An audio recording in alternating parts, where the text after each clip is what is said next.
Hi செல்லக்குட்டீஸ், welcome to my channel. வாங்க நம்ம இமேஜினேஷனல் வேர்ல்டு கூட போகலாம். Just imagine. இன்றைக்கி நம்ம பார்க்க போது வைல்டு பீஸ்ட் மாஃபியாவில் போன பாட்டில் அவங்கள தூக்கி அப்படியே அவன் உட்கார வச்சுருப்பான் ட்ரெஸ்ஸிங் டேபிள் மேலே. நீங்களும் கண்ணை பொத்திட்டு அப்படியே பயந்துட்டுருக்கீங்க. ஒரு ஐஸ் அப்படின்னு சொல்கிறான். நீங்கள் அப்படிங்கிறீங்க. அவன் அப்படியே கையை எடுத்து விட்டு உங்கள் கிட்டே வந்து லிப்ஸ் கிட்ட அவன் லிப்ஸை வச்சுட்டு ஓப்பன் பண்ணுன்னு சொன்னேன் அப்படின்னு சொல்லும்போது நீங்கள் பயந்துகிட்டே ஓப்பன் பண்ணி பார்க்குறீங்க. அப்போ தான் உங்களுக்கு கொஞ்சம் நிம்மதியாக இருக்குது. அட்லீஸ்ட்டு கீழே ஏதோ ட்ரௌசராவது போட்டிருக்கானே அப்படிங்கிற மாதிரி அவனும் அப்படின்னு சொல்லிட்டு பக்கத்தில் ஒரு சேர் எடுத்து போட்டு உங்களை வந்துட்டு ட்ரெஸ்ஸிங் டேபிளில் தானே ஃபஸ்ட்டு வச்சுருந்தான், அப்படியே தூக்கி அவனோட லேப்பில் வச்சுக்கிறான். உங்களுக்கு இப்போ பொசிஷன் புரிஞ்சிருக்குன்னு நினைக்கிறேன். உங்களுக்கும் செமையாக சரியாகுது. நான் அங்கேயே அப்படின்னு நீங்கள் சொல்ல வரீங்க. அவனும் ஷட் அப், ஃபஸ்ட்டு என் ஹேரை டவல் ட்ரை பண்ண அப்படின்னு சொல்கிறான். நீங்கள் அப்படின்னு பார்க்குறீங்க. என்ன, என் கை இப்போது பிஸியாக இருக்குது அப்படின்னு சொல்லி உங்களோட ஹிப்பை ஹோல்ட் பண்ணிக்கிறான். நீங்கள் அப்படியே இப்போது இம்சடா இவன் அப்படின்னு சொல்லிவிட்டு உங்களுக்கும் ஒரு மாதிரியாக இருக்குது. உட்காரவே முடியல, நெளிஞ்சிட்டே இருக்கீங்க. இப்போல்லாம் பண்ணேன்னா நான் டெம்ட் ஆகி அப்படின்னு அவன் சொல்கிறான். ஐயோ அப்படின்ட்டு நீங்கள் உடனே அவனோட டவல் எடுத்து அப்படியே ஃபேஸையும் கவர் பண்ண மாதிரி போட்டு ட்ரை பண்ண ஆரம்பிக்கிறீங்க. எப்படியோ அவனுக்கு நீங்கள் ட்ரை பண்ணிகிட்ருக்கீங்க. ட்ரை பண்ணுறீங்க அப்படின்னா நீங்கள் வந்துட்டு அவன் ஃபேஸ் வந்து உங்களோட செஸ்ட் கிட்டே இருக்குது. ஸோ உங்கள் பால்ஸை வந்து அவனை வந்து ரொம்ப டிஸ்டர்ப் பண்ணுது. அவனும் கொஞ்சம் நேரம் அப்படியே கண்ண மூடி அதை வந்து ரசிக்க ஆரம்பிக்கிறான். உங்கள் ஹிப்பை வேறு ஹோல்ட் பண்ணியிருக்கான்னா நீங்கள் அப்படியே வந்துட்டு ட்ரை பண்ண உங்களுக்கும் அவனோட ஸ்மெல், நீங்கள் உட்காந்துருக்க பொசிஷன் எல்லாம் உங்களுக்கும் ஒரு மாதிரி ஆகுது. 2 பேர் பாடி டெம்பரேச்சர் ஹீட்டாக ஆரம்பித்து நீங்கள் அவனை அப்படியே ட்ரை பண்ணிகிட்டு இருக்கும் போது உங்களோட செஸ்ட்டில் வந்து அவன் ஃபேஸ் அப்படியே அழுந்த அவன் வந்துட்டு அப்படியே ஒரு மாதிரி ஆகிட்டான். உங்களோட ஹிப் ஆல்சோ நல்லா டைட்டாக ஹோல்ட் பண்ணுறான். இது உங்களுக்கும் வந்துட்டு கரண்ட் ஷாக் அடித்த மாதிரி இருக்குது. அப்படியே கொஞ்ச நேரம் மெய்மார்ந்து இருக்குங்க. நீங்களும் அவன் டவல்லேருந்து அப்படியே எடுத்துகிட்டு அவன் ஹேரை வந்து சும்மாவே கையால் அப்படியே பிடிச்சி மசாஜ் பண்ணுற மாதிரி பண்ணிகிட்ருக்கீங்க. அப்படியே அவன் வந்துட்டு உங்கள் செஸ்ட்டில் வந்து அவன் ஃபேஸை வச்சுட்டு அப்படியே வந்துட்டு ஹிப்பை ஹோல்ட் பண்ணியிருக்கான். கொஞ்ச நேரம் அப்படியே இருக்கீங்க. உங்களால் முடியல. நீங்கள் அப்படியே தயாங்கோட ஷோல்டர்லேயே அப்படியே வந்துட்டு படுத்துடுறீங்க ஒரு மாதிரி. அவனும் இதுக்கு மேலே போனால் நான் என்னோடய ரூல்ஸ் எல்லாம் பிரேக் பண்ணுற மாதிரி ஆயிரும் அப்படின்னு சொல்லி உங்களை தூக்கி கீழே விட்டு நீ போ அப்படின்னு சொல்கிறான். சாமி விட்டியே அப்படின்னு சொல்லிட்டு விட்டால் போதுன்னு நீங்கள் விழுந்தடிச்சு உங்கள் ரூம்க்கு ஓடி போயிட்டு லாக் பண்ணிவிட்டு ரூமை உங்கள் தலையிலே அடிச்சுக்கிறீங்க. எருமை கொஞ்சமாவது அறிவு இருக்கா? அவன் தான் ட்ரை பண்ண சொன்னான், நீ அப்படியே மறந்து அவன் மேலே படுத்துங்குறடி. சி, இன்னும் கொஞ்ச நேரம் ஆயிருந்தா அவன் மட்டும் நம்மளை எழுப்பல. ஐயோ நினைக்கும் போதே பயமாக இருக்கே, எனக்கு இதெல்லாம் நடந்திருக்கும் அப்படின்னு சொல்லிட்டு ஐயோ ஒரு மாதிரியாக இருக்குது அப்படின்னு ஓடிடுறீங்க குளிக்கிறதுக்கு. குளித்து வெளியே வந்ததும் உங்களை வந்துட்டு சாப்பிட கூப்பிட்றாங்க.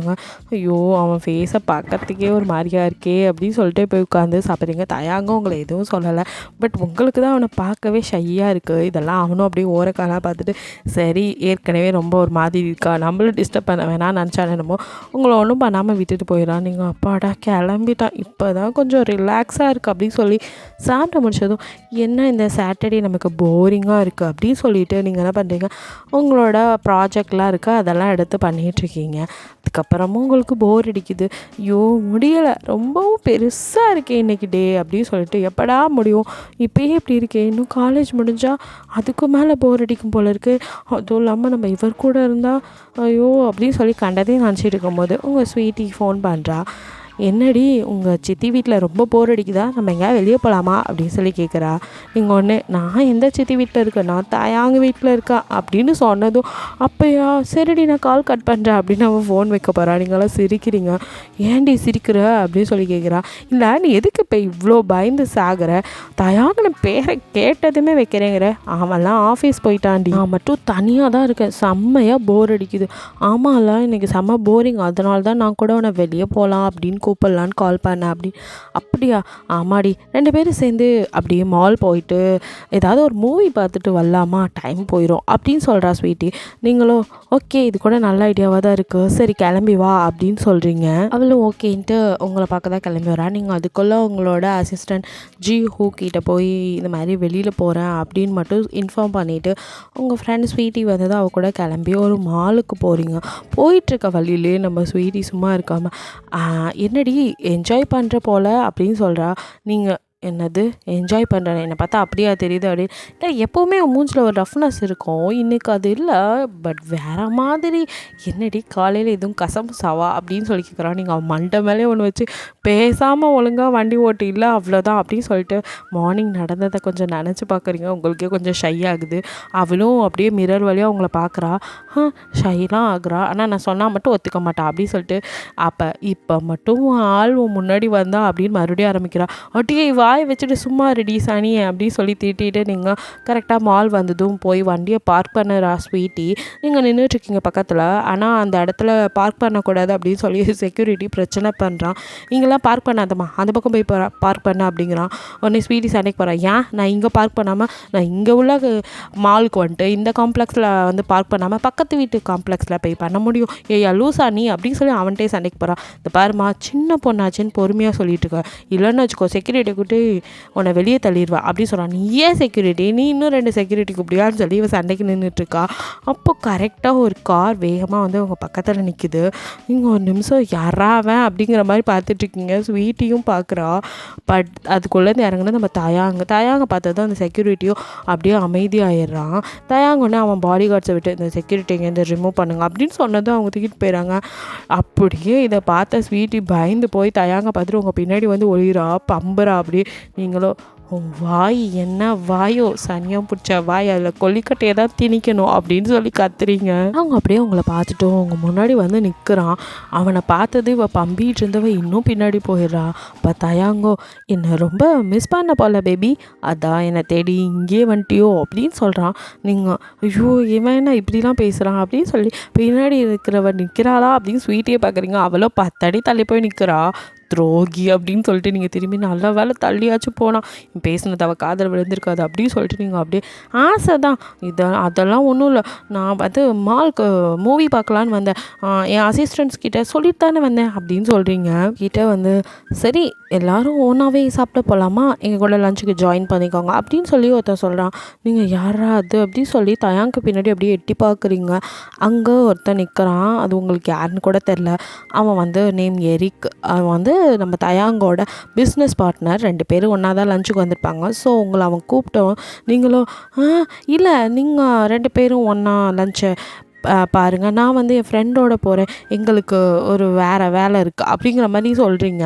இதை பார்த்த தயாங்க அப்படியே பின்னாடி ஸ்வீட்டியை ஒரு மாதிரி பார்க்குறான். ஸ்வீட்டி வராத கால் அட்டன் பண்ணி காதில் வச்சுட்டு டேடி இதோ வந்துட்டேன் டேடி, ஹீரா சாரிடி அப்பா கால் பண்ணாரு நான் உடனே போகணும் அப்படின்னு சொல்லிட்டு பைக் எடுத்துகிட்டு கிளம்பிடுறான். நீங்களும் பாவி வராத காலில் யார்கிட்டடி பேசிட்டு போகிற நீ அப்படின்னு சொல்லிட்டு ஒரு மாதிரி சிரிச்சுட்டு எல்லாம் இவன் வேலை தான் அப்படின்னு சரி ஃப்ரெண்டுக்கு கிளம்பிட்டா நான் ஒரு டாக்ஸி பிடிச்சி வீட்டுக்கு போயிடுறேன், நீங்கள் லஞ்ச் முடிச்சுட்டு வாங்க அப்படின்னு சொல்லிட்டு நிற்காமல் அங்கேருந்து ஓட பார்க்குறீங்க. உங்கள் ஹேண்ட்பேக்கை பிடிச்சி இழுத்து அந்த எரிக்கோ ஹலோ மேடம் எங்கே போகிறீங்க, லஞ்ச் முடிச்சுட்டு போகலாமே அப்படின்னு சொல்கிறான். இல்லை பரவாயில்ல அப்படின்னு நீங்கள் சொல்லிகிட்டு இருக்கும் போதே தயாங்க இதை பார்த்து செம்மையாக காண்டாய் அப்படியே அவங்கள பிடிச்சி இழுக்கிறான். அவங்க கையை பிடிச்சி இழுத்ததில் நீங்கள் அவன் மேலேயே மோதி நிற்கிறீங்க. அப்படியே செஸ்ட்டில் மோதி நின்றுட்டு அவன் மூஞ்சி எப்படி பார்க்குறீங்க, இப்போ உனக்கு என்னடா பிரச்சனை அப்படிங்கிற மாதிரி. அவனும் லெட்ஸ் ஈட் டுகெதர் அப்படின்னு சொல்லிட்டு அவன் பாட்டுக்கு அவங்கள அப்படியே ஹக் பண்ண மாதிரி கூட்டிகிட்டு ஹோட்டலுக்குள்ளே போகிறான். பின்னாடியே அந்த எரிக்கும் வரான். 3 பேரும் உங்களுக்காக புக் பண்ணா விஐபி ரூம்குள்ளே போய் உட்காந்துருக்கீங்க. 2 பேரும் எதுவுமே பேசல. ஒரு 1/2 அன் ஹவருக்கு மேலே ஆகுது. நீங்களும் மைண்ட் ஒரு ஐஸ்லே இந்த சைத்தான் கூட நம்ம கூட இருக்கும் போதே நம்ம யமன்கிட்ட மாட்டின எலி மாதிரி தான் இருப்போம். இதில் இந்த கோட் சூட் மாட்டின பூமர் வேறு, யார் இந்த டோமர்னு தெரியலையே, வாயை கூட திறக்க மாட்டேங்கிறான். 2 பேருக்கு இவ்வளோ நேரம் ஆகியும் ஒன்றும் பேசலை. இதுக்கு கூட என்னை கூட்டிகிட்டு வந்தீங்க, இந்நேரம் நான் என் ஃப்ரெண்டு கூட போயிருந்தா கூட ஜாலியாக என்ஜாய் பண்ணிட்டாவது இருந்திருப்பேன் அப்படின்னு நீங்கள் புலம்பிகிட்டு இருக்கீங்க. ரொம்ப நேரமாக குறுகுறுன்னு பார்த்துட்டு இருந்த எரிக்கோ தயாங் சைடு திரும்பி நீ மேரேஜ் பண்ணிக்கிட்டேன்னு என்னால் நம்பவே முடியல, அதுவும் இந்த மாதிரி ஒரு பொண்ணு அப்படின்னா எந்த மாதிரிடா அப்படின்னு சொல்லி நீங்கள் அப்படியே பார்க்குறீங்க. சி இஸ் இன்ட்ரெஸ்டிங் அப்படின்னு சொல்கிறான். இதை கேட்ட தயாங்கும் செம்மையாக காண்டாகுது. நீங்களும் அவன் என்னடா சொல்ல போகிறான் அப்படின்னு தயாங் ஃபேஸை பார்த்துட்டு இருக்கீங்க. தயாங்கோ காண்டாய் எரிக் வாயை மூடிக்கிட்டு சாப்பிட்டு பிஸ்னஸ் பற்றி மட்டும் பேச போறியா இல்லை இங்கேருந்து வெளியே எழுந்திரிச்சு போறியா அப்படின்னு சொல்லி கேட்டதும் இதுக்கு மேலே தயாங்க பகச்சிக்க அவனுக்கு தைரியம் இருக்குமா. நான் உடனே அவன் ஓகே அப்படின்னு சொல்லிட்டு உங்களை பற்றி எதுவும் பேசாமல் பிஸ்னஸ் பற்றி மட்டும் பேசிவிட்டு அவன் கிளம்பிடுறான். அதுக்கப்புறம் சாப்பிட்டு முடிச்சோம் நீங்கள் 2 பேரும் வீட்டுக்கு வரீங்க. வீட்டுக்கு வந்ததும் தயாங்க உங்களை தரன்னு உங்கள் ரூம்க்கே இழுத்துட்டு போகிறோம். இப்போ நான் என்ன பண்ணிட்டேன்னு இவன் இப்படி என்ன பண்ணுறான் அப்படின்னு சொல்லி இங்கே பயந்து போய் நிற்கிறீங்க. ரூம்குள்ளே போனதும் உங்கள் ஹேண்ட்பேக்கை உருவி தூக்கி போட்டுட்டு ட்ரெஸ்ஸை கழட்டு அப்படின்னு சொல்கிறான். நீங்கள் வாட் அப்படின்னு சொல்லி அப்படியே உங்கள் செஸ்ட்டில் கையை வச்சுட்டு நிற்கிறீங்க. ட்ரெஸ்ஸை ரிமூவ் பண்ணுன்னு சொன்னேன். என்னடா நினச்சிட்ருக்க நீ காலையில் அப்படி நடந்துக்கிட்டே இப்போ அப்படி சொல். பைத்தியம், இப்போ நீயா ட்ரெஸ்ஸை கலட்டுறியா இல்லை அந்த ட்ரெஸ் உன்கிட்ட நானே கிழிச்சு எடுக்கோ அப்படின்னு சொல்லி கேட்குறான். ட்ரெஸ்ஸை சேஞ்ச் பண்ண சொல்லியும் அதை கூட இப்படித்தான் சொல்வியாடா பைத்தியம் அப்படின்னு சொல்லிட்டு கடகடன்னு போய் ட்ரெஸ் சேஞ்ச் பண்ணிட்டு வரீங்க. வந்ததுமே உன் ஹேண்ட்பேக்கில் உன்னோட இம்பார்ட்டன்ட் திங்ஸ் ஏதாவது இருந்தால் அதை மட்டும் எடுத்துக்கோ அப்படின்னு சொல்கிறான். நீங்கள் ஒன்றும் புரியாமல் பார்க்குறீங்க. சீக்கிரமாக நீ பண்ணுறியா இல்லை அப்படின்னு சொல்லவும் டக்குன்னு நீங்கள் அதுலேருந்து உங்கள் மொபைலோ அப்புறம் நீங்கள் வச்சுக்க திங்ஸ் எல்லாம் எடுத்ததுக்கப்புறம் உடனே அங்கே உள்ள உங்கள் அசிஸ்டன்ட் இருப்பாங்கள்ல ஜியை கூப்பிட்றான். ஜி வரா. இந்த ஹேண்ட்பேக் அப்புறம் ரெஸ்ட் ரூமில் ட்ரெஸ் இருக்கும் அதையும் எடுத்து எல்லாத்தையுமே இப்போ ஃபயர் பண்ணுங்க அப்படின்னு. உங்களுக்கும் ஒரு மாதிரி பைத்தியமாக இவன் அதெல்லாம் எவ்வளோ பிராண்டடானது, இவன் தான் எல்லாத்தையும் வாங்கி கொடுத்தான், இவன் தான் போட்டுக்க சொன்னான், இப்போ எதுக்கு அதை போய் கொளுத்துறான் அப்படின்னு சொல்லி நீங்கள் முழிச்சிட்டு இருக்கீங்க. உடனே டூ இட் அப்படின்னு சொன்னதும் அந்த பொண்ணு எல்லாத்தையும் எடுத்து போட்டு எரிச்சிருது. இதெல்லாம் பார்த்துட்டு இருந்த நீங்களும் ஆமாம் இப்போ எதுக்கு இப்படி பண்ணுறீங்க அப்படின்னு சொல்லி மெதுவாக பயந்து தயாங்கிட்ட கேட்கும். உனக்கு இன்னுமா புரியல? அவன் உன்னை அந்த பேக்கை பிடிச்சி இழுத்தான், அதில் உன் ட்ரெஸ் ஆல்சோ அவன் தொட்டான், அதனால தான் அந்த டாக் தொட்டனால தான் இந்த ட்ரெஸ்ஸுக்கு இந்த நிலமை அப்படின்னு சொல்லவும் உங்களுக்கு ஒரு நிமிஷம் உயிரே இல்லை. நல்ல வேலை அவன் கை நம்ம மேலே படலாம் அப்படின்னு சொல்லும் போது அவங்க மைண்ட் வாய்ஸை கேட்ச் பண்ண மாதிரி தயாங்கோ உன்னை அவன் டச் பண்ணியிருந்தான் அப்படின்னு நேரம் நம்மளை பொசுக்கியிருப்பானோ அப்படின்னு நீங்கள் நினைக்கும் போது அவனை கொளுத்தியிருப்பேன் அப்படின்னு சொல்கிறான். இப்போ தான் உங்களுக்கு கொஞ்சம் அப்படியே நீங்கள் ஒரு டைம் பாரில் சண்டை போட்டதெல்லாம் நினச்சி பார்க்குறீங்க அவங்களோட நிலமை அப்படின்ட்டு. ஏன்னா அவங்களெல்லாம் தான் எல்லாம் கொண்டிருப்பான்ல, அதெல்லாம் நினச்சிட்டு பயந்து போய் இதுக்கு மேலே வாயே திறக்க முடியாமல் அப்படியே நீங்கள் நின்றுட்டுருக்கீங்க. அவங்க செம்ம காண்டா அப்படியே முறைச்சிட்டு வெளியே போயிடுறான். என்னடா நீ சின்ன விஷயத்துக்கெல்லாம் இப்படி இருக்கான் இவன் அப்படிங்கிற மாதிரி நீங்கள் நினச்சிட்டு இருக்கீங்க. அப்படியே சண்டேவும் எப்படியோ போயிடுது. மண்டே காலேஜ் போகிறீங்க. போன கொஞ்ச நேரத்தில் ஸ்வீட்டி வந்துட்டு உங்களை அப்படியே தட்டா சொல்லிடல. நீங்கள் ஏன்டி கிளாஸை கவனிக்க விட மாட்டியா அப்படின்னு சொல்லும் போது அவ்வளோ அங்கே பாருடி அப்படின்னு சொன்னால் நீங்கள் கிளாஸ் வாசலில் பார்த்தா அவங்க அப்பா நின்றுட்டுருக்காரு. இவர் இங்கே என்ன பண்ணுறாருன்னா அவர் எக்ஸ்கியூஸ் கேட்டுட்டு உங்களை வெளியில் கூப்பிட்றாரு. நீங்களும் வெளியில் போகிறீங்க. போனதும் நீங்கள் அப்படியே பார்க்குறீங்க. பிகாஸ் இத்தனை வருஷம் காலேஜ் சேர்த்து விட்டு 2 வருஷம் ஆகுது. இதில் ஒரு நாள் கூட இவர் வந்ததில்லை. இன்றைக்கி என்ன நிற்கிறாரு. நான் எனக்கே தெரியாமல் எதுவும் தப்பு பண்ணிட்டேனா அப்படின்னு சொல்லிட்டு நீங்கள் பார்த்துட்ருக்கீங்க. அவரோ நீ இப்போது ஃப்ரீயாக லஞ்சுக்கு வெளியில் போகலாமா அப்படின்னு கேட்குறாரு. இப்போது தான் ஃபஸ்ட் பீரியடே நடந்துகிட்ருக்கு, அதுக்குள்ளே லஞ்சா? அதுக்கெல்லாம் இன்னும் 2 பீரியட் ஆகும் அப்படின்னு நீங்கள் சொல்கிறீங்க. ஓகே நான் வெயிட் பண்ணுறேன், நீ கிளாஸ் முடிச்சிட்டோம் அப்படின்னு சொல்லிட்டு போகிறாரு. என்னடா நடக்குது அப்படின்னு சொல்லி நீங்கள் யோசிச்சுட்டே எதுக்கு வந்தாருன்னே தெரில. 2 பீரியட் முடிஞ்சு என்ன லஞ்சு கூட்டிகிட்டு போகிறேன்னு சொன்னார் அப்படின்னு சொல்லி ஸ்வீட்டி கிட்டே சொல்லிட்டு இருக்கீங்க. கரெக்டாக லஞ்ச் பிரேக்கில் நீங்கள் ஸ்வீட்டிகிட்ட சொல்லிவிட்டு உங்கள் அப்பா கூட தான் லஞ்ச் சாப்பிட ஒரு ஹோட்டல் கூட்டிகிட்டு போகிறாரு. நீங்களும் ஃபுட்டெல்லாம் ஆர்டர் பண்ணிவிட்டு சாப்பிடாம அதை அப்படியே பார்த்துட்டு உங்கள் டேடியும் பார்க்குறீங்க, அவர் உங்களையே பார்த்துட்டுருக்காரு. நீங்களும் ஒரு வேளை சித்தியை டிவோர்ஸ் பண்ண போகிறீங்களா அப்படின்னு சொல்லி கேட்குறீங்க. அவரும் ஒன்றும் புரியாமல் இல்லைங்கிற மாதிரி தலையாட்டாரு. இல்லையா, நான் என்ன பண்ணுறது, சடனாக இப்படி நீங்கள் என் முன்னாடி நின்னா நான் கூட அதுக்கு தான் என்கிட்ட பேசுறதுக்கு வந்திருப்பீங்கன்னு நினச்சேன் அப்படின்னு சொல்லும் போது அவரோ இத்தனை வருஷம் ஆகுது இன்னுமா உனக்கு அவங்களெல்லாம் பிடிக்கல, ஏன் எப்போ பார்த்தாலும் அவங்க மேலே நீ கோவப்பட்டுட்டே இருக்க அப்படின்னு சொல்கிறாரு. இது நான் கோவப்படுறேனா, எனக்கு அவங்கள பிடிக்கலையா, அவங்க பிடிக்கிற மாதிரி என்னைக்கு நடந்துக்கிட்டாங்க அப்படின்னு சொல்லும் போது அவர் உங்களை எப்படி பார்த்துட்டுருக்காரு. நீங்கள் மறுபடியும் நீங்களே சொல்கிறீங்க அவங்க உங்கள் முன்னாடி எனக்கு நல்லது பண்ணுற மாதிரி பண்ணுறதெல்லாம் நீங்கள் நம்பலாம், அதை நான் நம்ப முடியாது. சுத்தமாக அவங்கக்கிட்ட நான் சொல்லணுன்னா அவங்க பண்ணுறது எல்லாமே நடிப்பு, அது எப்போ தான் அவங்களுக்கு புரிய போதோ அப்படின்னு சொல்லி நீங்கள் புலம்பிக்கிட்டே சாப்பிட ஆரம்பிச்சிட்டிங்க. அப்போது அவங்க நம்ம லைஃப்பில் இன்டர்ஃபியர் ஆனதும் எனக்கு இன்னும் பிடிக்கல அப்படின்னு சொல்லி கேட்குறாரு. நான் என்ன சொல்ல வரேன்னா உங்களுக்கு இன்னும் புரியல. அவங்க என்ன பண்ணிகிட்ருக்காங்கன்னு உங்களுக்கு தெரிய போகிறதும் இல்லை. நீங்கள் எப்போவுமே அவங்களுக்கு தான் இம்பார்ட்டன்ட் கொடுப்பீங்க, நான் தான் உங்களுக்கு தேவையில்லாத பர்சன் ஆச்சே அப்படின்னு சொல்லும் போது அவரோ நான் உன்னை தேவையில்லைன்னு நினச்சி தான் இப்போ உன்னை மீட் பண்ண வந்திருக்கேனா, நீ இம்பார்ட்டன்ட் இல்லைன்னு நினச்சி தான் உன்னை நான் பார்க்க வந்திருக்கேனா அப்படின்னு சொல்லி கேட்குறாரு. நீங்கள் தான் இப்போ வரைக்கும் எதுக்கு வந்தீங்கன்னு சொல்லவே இல்லையோ, ஃபஸ்ட்டு நீங்கள் ஏன் வந்தீங்கன்னு சொல்லுங்கள், அதுக்கப்புறம் அது இம்பார்ட்டன்ட் இல்லையான்னு நான் சொல்கிறேன். அப்போ உங்கள் டேடியோ நீ ஏன் அந்த தயாங்கோட இன்னும் சுற்றிட்டு இருக்க, அவனுக்கும் உனக்கும் என்ன சம்மந்தம் அப்படின்னு சொல்லி கேட்குறாரு. நீங்கள் வாட் அப்படின்னு சொல்லி பார்க்குறீங்க. அவரோ, என்ன, நான் உன் கூட இல்லை தான், நான் உன்னை விட்டு தள்ளி தான் இருக்கேன். ஆனால் நீ என்ன பண்ணுற எது பண்ணுறேன்னு தெரியாத அளவுக்கு உன்னை ஒன்றும் தண்ணி தெளித்து விட்டல. நான் உன் அப்பா, அதை முதல் ஞாபகத்தில் வச்சுக்கோ. நான் இன்னும் வாட்ச் பண்ணிட்டு தான் இருக்கேன். உனக்கு அவனுக்கு என்ன சம்மந்தம்? அதுவும் இல்லாமல் அவன் எப்படியோ பெரிய மாஃபியான்னு உனக்கு தெரியும்ல. அவன் கூட போய் சகவாசம் வச்சிட்டு இருக்கிற. உன் லைஃப்பில் ஏதாவது ஆச்சுன்னா என்ன பண்ணுறது? அவர் பேசுகிறதெல்லாம் நீங்கள் காதில் வாங்கிட்டு அப்படியே மைண்ட் வாய்ஸில், என்னது, நான் தயாங்கோட சுற்றுறேண்ணா, தயாங்கோட நான் சுற்றுறேங்கிற ஒரு செய்தி கேட்டதுக்கே இவருக்கு இப்படி இருக்கே, இன்னும் நான் அவனை மேரேஜ் பண்ணிக்கிட்டேன்னு தெரிஞ்சால் மனசை ஹார்ட் அட்டாக்கே வந்துடும் போல இருக்கே அப்படின்னு சொல்லிட்டு நீங்களும் அவரை பார்த்துட்ருக்கீங்க. அவரும், நான் பேசுறதெல்லாம் உன் காதில் விழுகுதா இல்லையா, என்ன கனவு உலகத்தில் இருக்கியா, எதையாவது காதில் வாங்குறியா இல்லையா அப்படின்னு சொல்லி கத்துறாரு. நீங்கள் இப்போயும் உங்கள் 2வது ஒய்ஃபுக்கும் அவங்க பொண்ணுக்காகவும் பேச தானே வந்திருக்கீங்க அப்படின்னு. ஏய், நான் என்ன பேசிகிட்டு இருக்கா, நீ என்ன உளறிட்டு இருக்கா அப்படின்னு. நிறுத்துங்க டாடி, எனக்கு எல்லாமே புரிஞ்சிருச்சு அப்படின்னு நீங்கள் சொல்கிறீங்க. என்ன புரிஞ்சது அப்படின்னு. நீங்கள் இப்போவும் அவங்களுக்கு சப்போர்ட் பண்ணி தான் வந்திருக்கீங்க. ஸோ இதில் உங்களுக்கு அவங்க தான் இம்பார்ட்டன்ட். நான் தயாங்கோட சுற்றினா அந்த சாயாவுக்கு தயாங்க கல்யாணம் பண்ணி வைக்க முடியாது. ஸோ நான் இங்கே குறுக்க இருக்கேன் அப்படின்னு சொல்லி உங்கள் 2nd ஒய்ஃப் உங்களுக்கு நல்ல சாவி கொடுத்து அனுப்பியிருக்காங்க. நீங்கள் அதான் இங்கே வந்து எல்லாம் பண்ணிகிட்ருக்கீங்க அப்படின்னு சொல்லி கேட்குறீங்க. அவரோ, இங்கே பார், நான் உனக்காக தான் பேசுறதுக்கு இங்கே வந்தேன், நீ அவன் பின்னாடி சுத்த சரியில்லை, அதைத்தான் சொல்ல வந்தேன், நீ எதுக்கு சம்மந்தம் இல்லாமல் அவங்கள இழுக்கிறீங்க அப்படின்னு.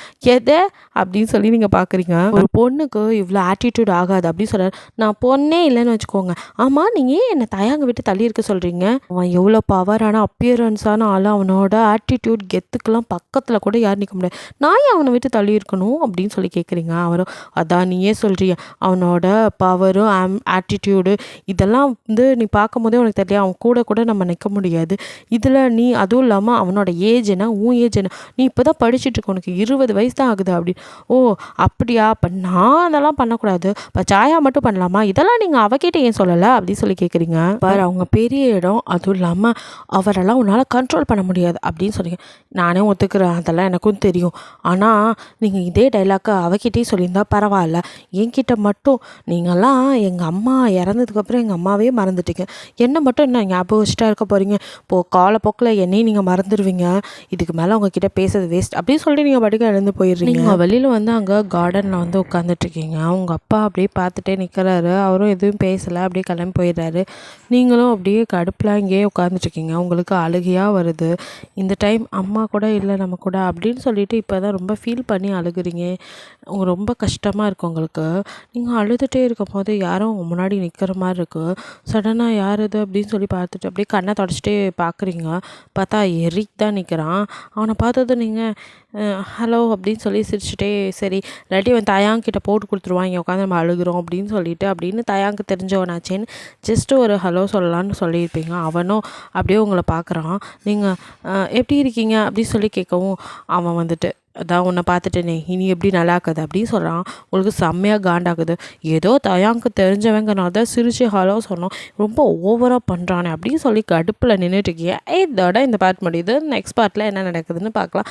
பிடிச்சிருந்தால் லைக் பண்ணுங்கள், ஷேர் பண்ணுங்கள், மறக்காமல் சப்ஸ்கிரைப் பண்ணுங்கள், அப்படியே கொஞ்சம் கமெண்ட்டும் பண்ணிடுங்க. பாய், தேங்க்யூ ஃபார் வாட்சிங்.